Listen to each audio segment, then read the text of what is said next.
కీర్తనలు 119వ అధ్యాయం 153వ వచనం నుంచి 160వ వచనం వరకు.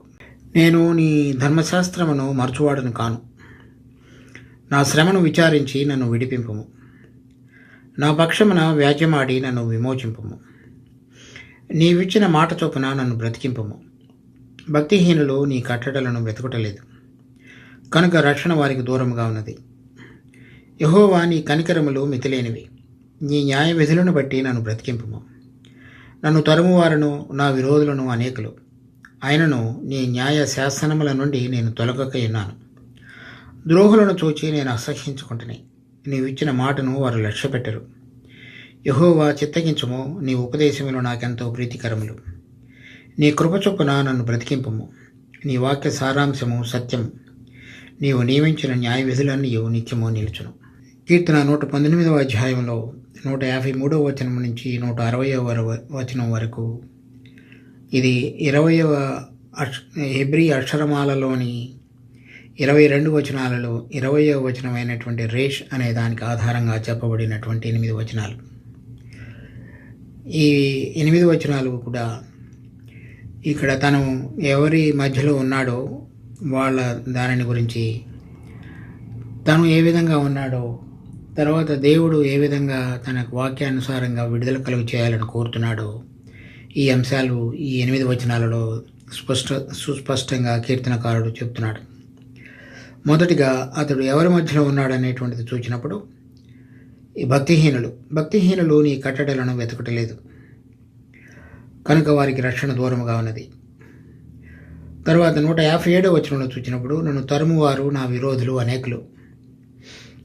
తర్వాత 158వ వచనంలో చూచినప్పుడు ద్రోహులను చూచి నేను అసహ్యించుకుంటుని. ఇక్కడ ఉన్నటువంటి భక్తిహీనులు, తర్వాత అతనిని తరిమేవారు విరోధులు, తర్వాత ద్రోహులు, వీరందరూ కూడా వేరువేరుగా ప్రవర్తించేవారుగా ఉన్నారు. భక్తిహీనులు అనేటువంటి వారు దేవుడిని ఎరిగి ఉన్నామని చెప్పి ఆయనలో ఉన్నటువంటి శక్తిని ఆశ్రయించకుండా తన సొంత శక్తి మీద ఆధారపడి జీవించేటువంటి వారు కనుక వారు 155వ వచనంలో చెప్పినట్లుగా వారు నీ కట్టడలను వెతుకటలేదు. అనగా దేవుని వాక్యంలో ఉన్నటువంటి దాని కానీ సారాంశం కానీ, తర్వాత దానిలో ఉన్నటువంటి శక్తిని కానీ ఆశ్రయించకుండా వారి సొంత శక్తి మీద ఆధారపడి వారు సహజమైనటువంటి ప్రకృతి సంబంధమైన మనిషిని వలె ప్రవర్తించేటువంటి వారుగా ఉన్నారు. తర్వాత వారిలో దేవుని యొక్క ఆత్మ పనిచేయటం అనేటువంటిది ఉండదు. కనుక ఎవరైనా క్రీస్తు ఆత్మ లేనివాడు అయితే వాడు క్రీస్తు వాడు కాడు. కనుక వారు దేవుని ఎరిగి ఉన్నామని చెప్పుకున్నప్పటికీ దేవుని లేని వారి వలె వారు జీవించేవారుగా ఉంటారు. తరువాత ఇక్కడ 157వ వచనంలో నన్ను తరుమువారు నా విరోధులు అనేకులు. ఈ విరోధులు అనేటువంటి వాళ్ళు దేవుని యొక్క న్యాయ మార్గాన్ని, నీతి మార్గానికి వ్యతిరేకంగా నడిచేటువంటి వారు అపవాదిని, అతని యొక్క అబద్ధ మార్గములను, అవినీతి కార్యములను ప్రేమించేవారు. నీతిగా నడిచేటువంటి అనేక బిడ్డల విషయంలో వారు వేరైనటువంటి విధంగా ప్రవర్తిస్తే ఆ నీతిగా జీవించేటువంటి బిడ్డల యొక్క సన్నిధిని లేక వారి ఎదుట కనబడడం అనేటువంటిది వారు ఇష్టపడక, ఎందుకంటే వారి మనస్సాక్షి వారిని గద్దించేదిగా, గుచ్చేదిగా, పొడిచేదిగా ఉంటున్నది. దానిని తట్టుకునటం ఇష్టం లేకుండా దానిని తీసివేయటానికి వారు తరిమి వారికి ప్రాణహాని కలిగించాలని చూచేటువంటి వారుగా ఉంటారు. ఉదాహరణకి సౌలు ఏ విధంగా దావీదు నీతిమంతుడిగా ఉండి దేవుని యొక్క చిత్తాన్ని చేస్తూ జీవించాడో అది అతనికి తట్టుకోలేక అతనికి ప్రాణహాని కలుగజేశాడు. అదేవిధంగా మన ప్రభువు తండ్రి యొక్క మార్గాన్ని బోధించి జీవితంలో జీవించినప్పుడు నూతనమైనటువంటి నిబంధనలో ధర్మశాస్త్రం వలె కాకుండా వేరైన రీతిలో పరలోకం నుంచి కొత్తగా జన్మించి ఆత్మలో జీవించటం అనేది చెప్పినప్పుడు వారి దానిని తట్టుకున్నట్టు ఇష్టం లేక వారు తెలిసిన దానిని వెంబడించడానికి మనసు కలిగిన వారే అది కూడా నిరర్ధకం చేస్తూ వారి ఇష్టానుసారంగా జీవించి దేవునికి విరోధులుగా మారారు యూదులందరూ కూడా. అందుచేత ఆయనను సిలువ వేశారు. తర్వాత పౌలు జీవితంలో చూచినప్పుడు ఏదైతే దేవుడు ఉన్నతమైనటువంటి ఉద్దేశాలకు మనిషిని పరలోక సంబంధమైన దానికి సిద్ధపరుస్తున్నాడనే విషయాన్ని, ఆ సిద్ధపాటులో యూదులు అన్యజాతుల మధ్యలో ఉన్నటువంటి తారతమ్యాలన్నీ కూడా కొట్టివేయబడి అందరినీ ఒక నూతనమైన పురుషునిలో క్రీస్తులో సృష్టించి ఆ మహిమలోనికి వారందరినీ సిద్ధపరుస్తున్నాడనే సత్యాన్ని చెప్పినప్పుడు ఆయనకు యూదులు దేవుడి పేరుని ఎరిగిన వారే ఆయనకు విరోధులుగా లేచి అతనిని తరిమారు.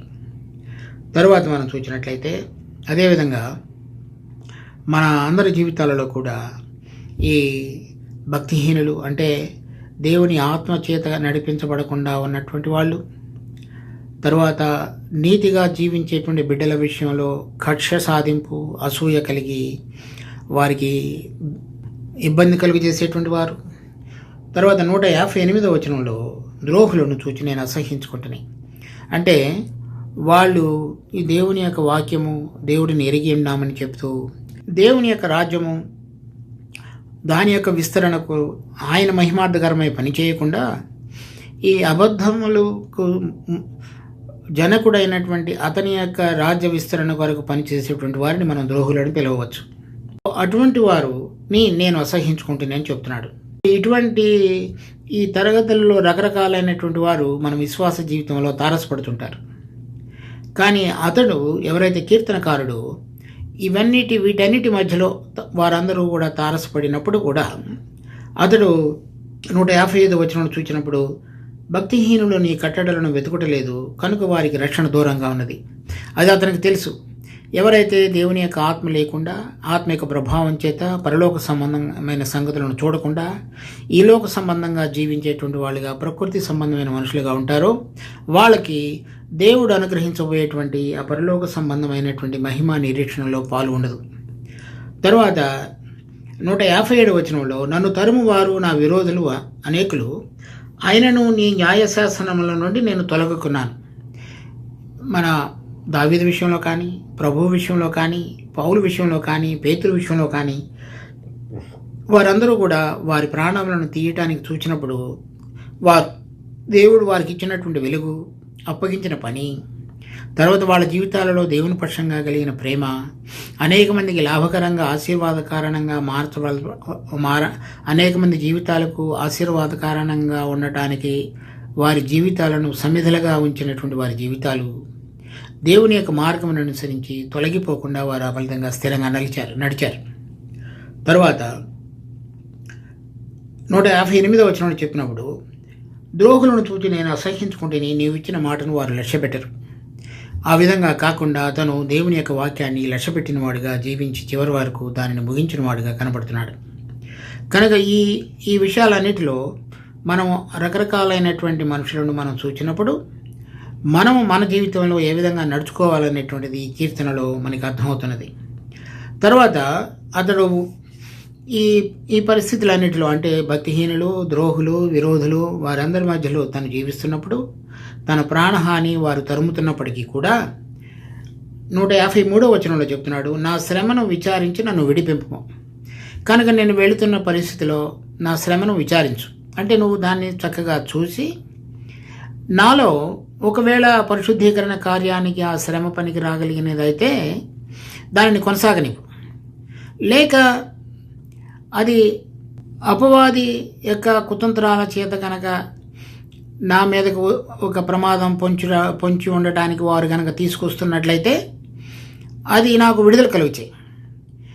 నాలో పరిశుద్ధీకరణ కార్యాన్ని జరిగించడానికి అనుమతించబడిన పరిస్థితి అయితే నాకు విడుదల కలుగుతాయి, దాన్ని కొనసాగనివ్వు. లేక అపవాది కనుక నన్ను శోధించి నాకు హింస కలుగు చేసి లేక హాని కలుగు చేయడానికి ప్రయత్నం చేస్తున్నట్లయితే నాకు విడుదల కలుగుతాయి. అందుచేత విచారించి అని చెప్తున్నాడు. శ్రమలో నాకు విడుదల కలుగు చేయమని అడగట్లేదు. అంటే చూడు, ఇప్పుడు నేను వెళుతున్న పరిస్థితి నా హృదయంలో యథార్థమైన రీతిలో నీ వాక్యాన్ని అనుసరించడానికి కలిగిన ఉన్నదా లేదా, లేక నీవు నా జీవితంలో ఆ పరలోకపు మహిమకు నాలో పనికిరాని తత్వాన్ని తీసివేయటానికి అనుమతిస్తున్న పరిస్థితి అయినట్లయితే దాన్ని కొనసాగనివ్వు. అలా కాని పక్షంలో ఎటువంటి కారణం లేకుండా అపవాది నన్ను తరిమి హింస కలుగజేసి ద్రోహుల ద్వారా నాకు ఇబ్బంది కలుగజేసేటువంటి పరిస్థితి అయితే నాకు విడుదల కలుగచేయి. తర్వాత 154వ వచనంలో నా పక్షమున వ్యాజ్యమాడి నన్ను విమోచింపము. ఎవరైతే నాకు విరోధులుగా ఉండి నన్ను తరిమి నాకు ద్రోహులుగా ఉండి వారందరూ ఉన్నారో వారితోటి నువ్వు వ్యాజ్యమాడు. అంటే నేను వారితోటి వాదించడం కానీ నా తరఫున నేను వకాల్తా పుచ్చుకొని వారి పక్షంగా వాదించి నేను నీతిమంతుడిగా కనపరుచుకునటం కాదు, కానీ నన్ను ఏ విధంగా భద్రపరచాలో నేను నీ బిడ్డను కనుక నన్ను కొని ఉన్నావు కనుక నా పక్షంగా నీకు ఉన్నతమైన ఉద్దేశం కలిగి ఉన్నది కనుక నా పక్షంగా నువ్వు వ్యాజ్యమాడి వారందరి యొక్క పక్షం నుంచి నాకు విడుదల కలుగుచేయి. కనుక దేవుడు అతని పక్షంగా వ్యాజ్యమాడేవాడనియో తర్వాత అతని కొరకు నిలబడేవాడనియో ఈ ఆకాశ మండలాన్ని వంచి దిగి వచ్చి తన మొరను ఆలకించి తన పక్షంగా నిలబడతాడనియో అతనికి నమ్మకం కలిగిన వాడుగా కీర్తనకారుడి జీవితంలో మనం చూస్తాం. అంటే అంత సమీపంగా దేవుడిని తనకు పక్షంగా వ్యాజ్యమాడమని తన శత్రువులతోటి, ద్రోహులతోటి, తన విరోధులతోటి తన పక్షంగా వ్యాజ్యమాడమని కోరుతున్నవాడుగా ఉన్నాడు. చూడండి, కీర్తనలు 35వ అధ్యాయం 1వ వచనం. యెహోవా నాతో వ్యాజ్యమాడు వారితో వ్యాజ్యమాడుము, నాతో పోరాడు వారితో పోరాడుము. ఈ కీర్తన మొదటి సమూయేలు 24వ అధ్యాయంలో ఆధారంగా నేపథ్యంలో వ్రాయబడినటువంటి కీర్తన. ఆ కీర్తనలో దావీదు సౌలు చేత తరమబడుతున్నాడు. అతనితో పాటుగా ఉన్నటువంటి కొంతమంది వారు దావీదు పక్షంగా నిలబడినప్పటికీ దావీదుకి ఎటువంటి విశ్వాసము దేవుని యందు కలదో, తర్వాత ఆ పరిస్థితులన్నిటిలో దేవుడు తన తోడుగా ఉంటాడు అని నడిపిస్తాడనేటువంటి నమ్మకం ఉన్నదో అది లేనటువంటి వారు. తర్వాత సౌలు పక్షంగా ఉన్నటువంటి అనేక మంది ఇతనికి విరోధులుగా ఉండి నడిపిస్తున్నవారు.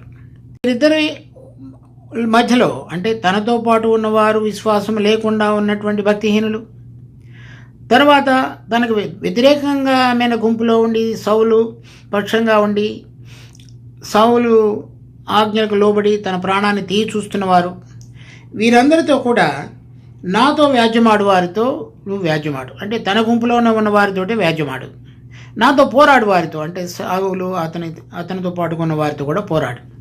అంటే ఈ వ్యక్తి తను కావాలనుకుంటే సౌలుని చంపగలగవలసిన అవకాశాలు 2 వచ్చినప్పటికీ చంపలేదు.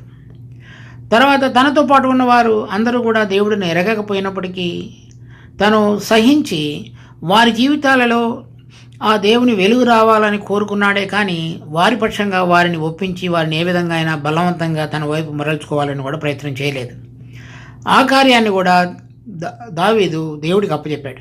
ఇక్కడ మనం చూస్తున్న విషయంలో కూడా నాతో వ్యాజ్యమాడు వారితో నువ్వు వ్యాజ్యమాడు అనగా మనము చాలాసార్లు మనల్ని ఎవరైతే హింసిస్తారో లేక తరుముతున్నారో లేక ఇబ్బంది కలుగు చేస్తారో వారి ఎదుట మనము న్యాయంగా జీవిస్తున్నామనేది చెప్పడానికి ప్రయత్నం చేస్తుంటాం.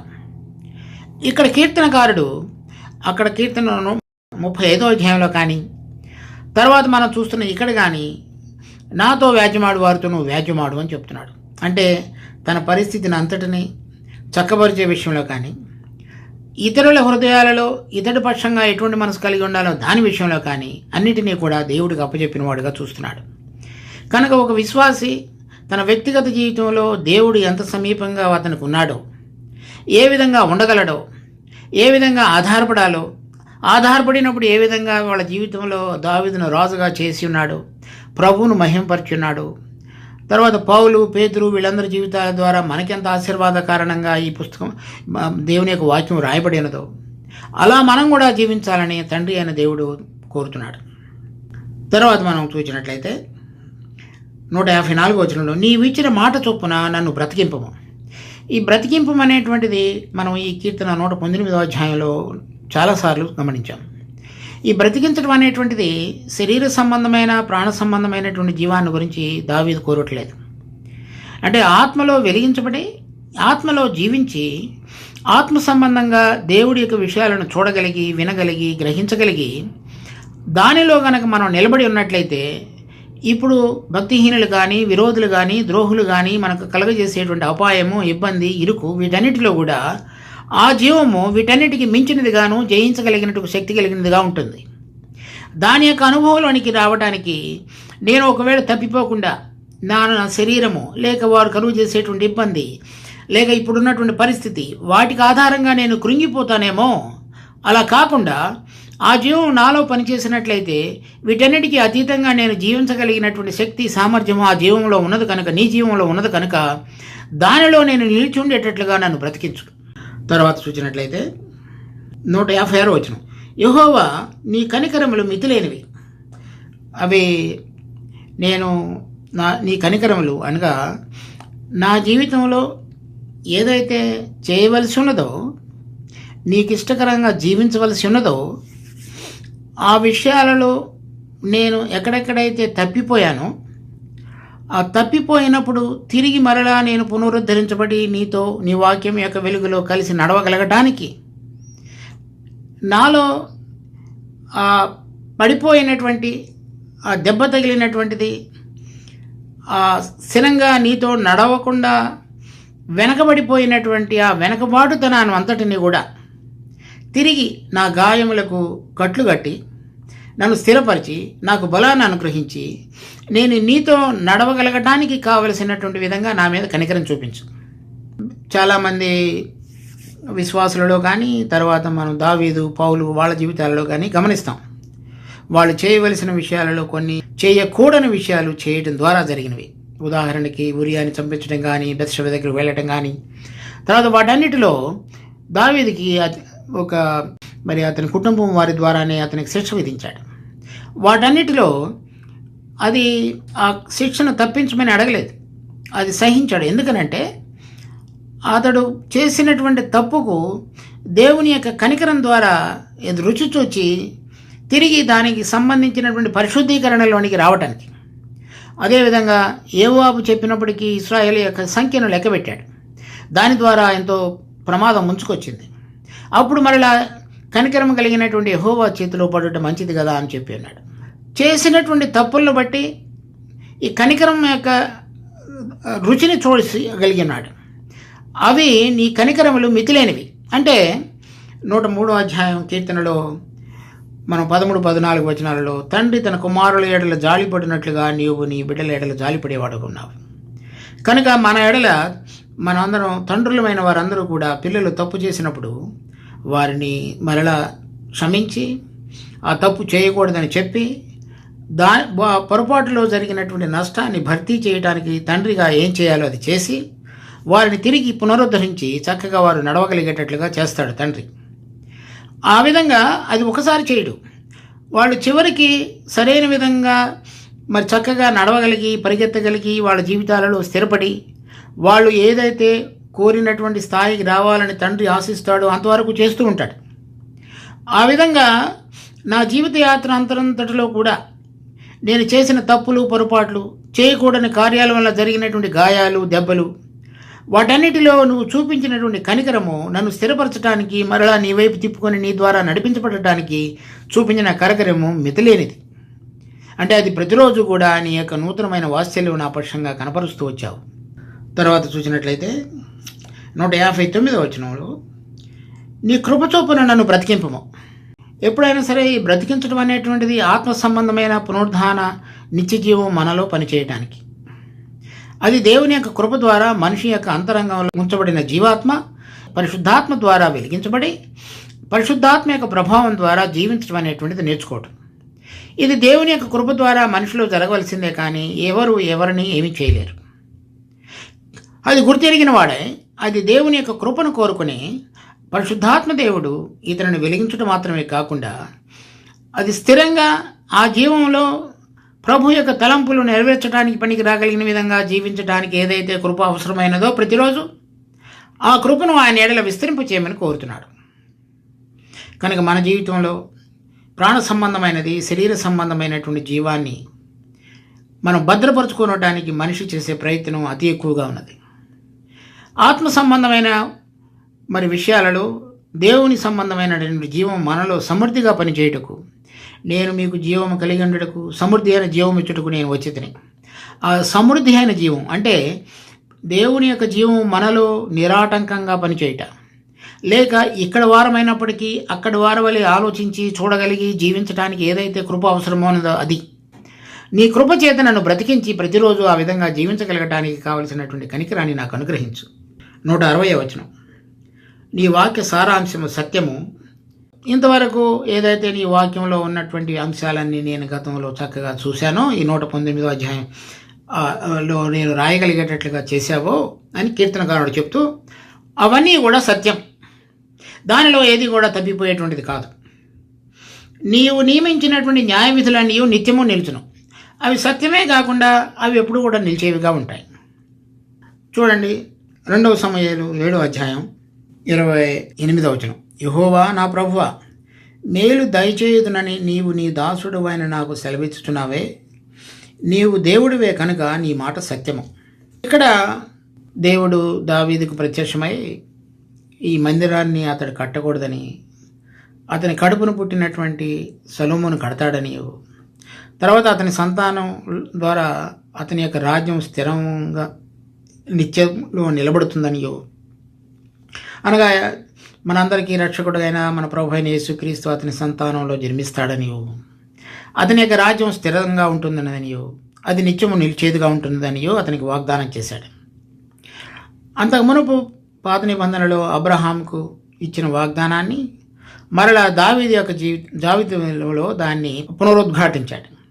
అలా చెప్పబడినటువంటిది దావీదు గుర్తెరిగిన వాడై, అంటే లోకరక్షకుడిగా మన ప్రభు అయినటువంటి యేసుక్రీస్తు అతని యొక్క సంతానంలో నుంచి వచ్చేవాడిగా ఉన్నాడనేది అతనికి ఇవ్వబడినటువంటి వాగ్దానం గురించి నీవిచ్చినటువంటి మాట సత్యం అని చెప్తున్నాడు.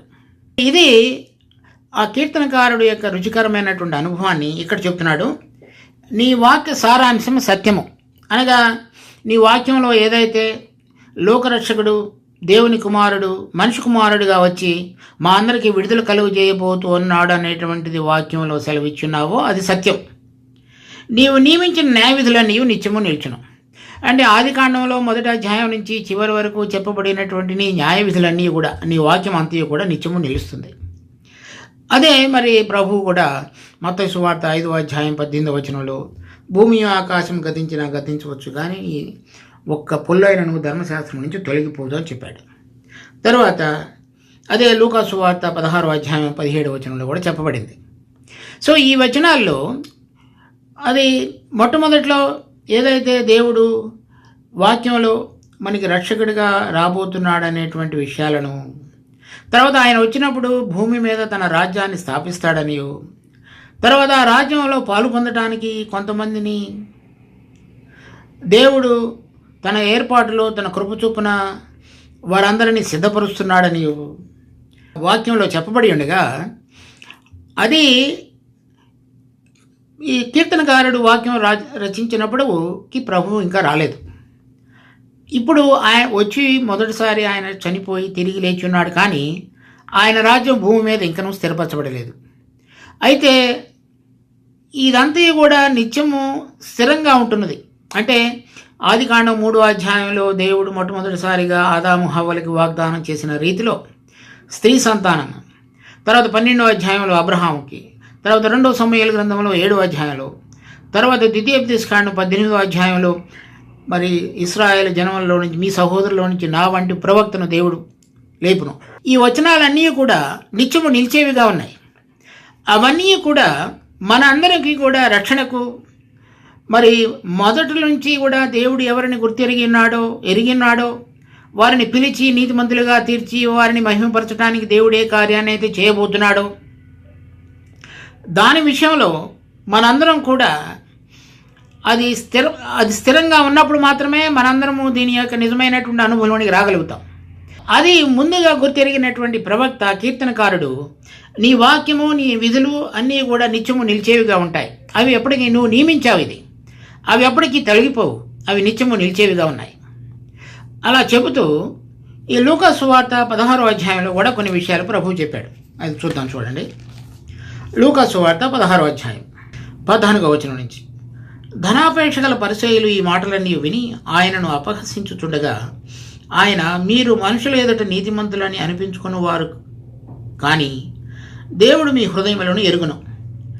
మనుషులలో ఘనముగా ఎంచబడినది దేవుని దృష్టికి అసహ్యము. యోహాను కాలం వరకు ధర్మశాస్త్రమును ప్రవక్తలను ఉండిరి. అప్పటి నుండి దేవుని రాజ్య సువార్త ప్రకటింపబడుతున్నది. ప్రతివాడును ఆ రాజ్యములో బలవంతముగా జొరబడుచున్నాడు. ధర్మశాస్త్రములో ఒక పుల్లైనా తప్పిపోవట కంటే ఆకాశమును భూమియు గతించిపోవట సులభము. తన భార్యను విడనాడి మరి ఒకతను వివాహం చేసుకుని ప్రతివాడు వ్యభిచరించుచున్నాడు. భర్తను విడనాడిన దానిని వివాహం చేసుకున్నవాడు వ్యభిచరించుచున్నాడు. సో 17వ వచనంలో ధర్మశాస్త్రంలో ఒక పుల్లైనా తప్పిపోవట కంటే, అంటే మొట్టమొదట్లో ఏదైతే దేవుడు మోషేకి ప్రత్యక్షమై ఇవ్వబడినటువంటి వాక్యాలు, లేకపోతే ఆ 5 పుస్తకాలలో వ్రాయబడినవన్నీ కూడా దేవుడు ఏ విధంగా ప్రతిదాన్ని నెరవేర్చబోతున్నాడు అనేటువంటిది దాంట్లో ఒక పొల్లు కూడా తప్పిపోదు. దానికి సంబంధించినటువంటిది ఈ దేవుని రాజ్యంలో ప్రవేశించే విషయంలో కూడా ప్రభువు చెప్తున్నాడు. పరలోక రాజ్యం రాబోతున్నదని, దానికి మనుషులు భూలోకానికి సంబంధించిన వారుగా కాకుండా పరలోకానికి సంబంధించిన వారుగా జీవించాలని ప్రభు వారితో చెప్పినప్పుడు ప్రభు మాటలు వారు రక్షపెట్టలేదు. ఆయనను 14వ వచనంలో చూసినప్పుడు ఆయనను అపహసించుచుండగా, ఇక్కడ మనం చూసినటువంటి 8 వచనాలలో కూడా ఈ భక్తిహీనులు అటువంటి వారు, తర్వాత ద్రోహులు, వారు ఈలోక సంబంధంగా జీవించి పరలోక సంబంధమైనగా జీవించే వాళ్ళకి ఇబ్బంది కలిగజేసేవాళ్ళు, విరోధులు పరలోక సంబంధమైన వాటి విషయంలో ఏమాత్రం కూడా నిజమైనటువంటి యథార్థమైన ప్రీతికరము కానీ ఇష్టం కానీ లేనటువంటి వారు. ప్రభు చెప్తున్నాడు, ఈ ధనాపేక్ష కలిగిన పరిశీలందరూ కూడా కొంతవరకు అటువంటి కోవకు చెందినవారు.